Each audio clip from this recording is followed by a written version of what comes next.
Agent Sukumar একটা অদ্ভুত কাজ করেছে। আমি আগের দিন বললাম না যে সিপিএম, তৃণমূল আর বিজেপির ওপর 10টা পাঁচ লাইন দিতে, কারণ সবাই তো বিভিন্ন রকম মন্তব্য সহ আমাদের কাছে, মানে এজেন্ট সুকুমারের কাছে বিভিন্ন রকম তথ্য পাঠাচ্ছে। তাই আমি বললাম যে ভাই তুই 10টা বেস্ট কমেন্ট পেটে নে। তো আপনারা একটু দেখবেন, আমি ইউটিউবে এবং আমার ফেসবুক পেজে দিয়েছি।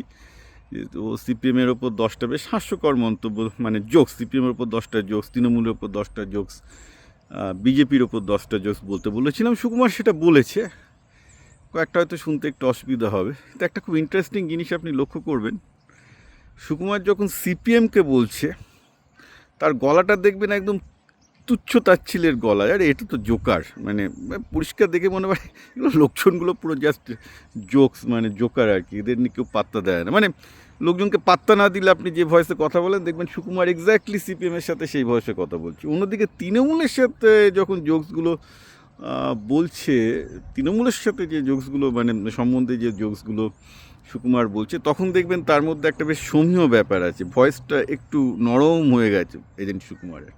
আবার বিজেপির সাথে যে টোনটা দিচ্ছে সেটাও দেখবেন একটু আলাদা, সেখানে একটা সৌম্য আছে।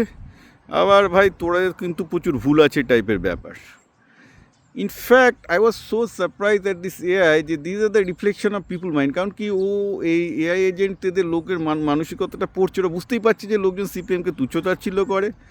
বিজেপির প্রতি একটা সমীহ আছে, কারণ কি তারা সেন্টারে ক্ষমতা আছে, কিন্তু আবার এটাও জানে যে তাদের রাজ্যে পাওয়ার কোনো চান্স নেই, তাদেরকে ততটুকুই সম্মান দেয়।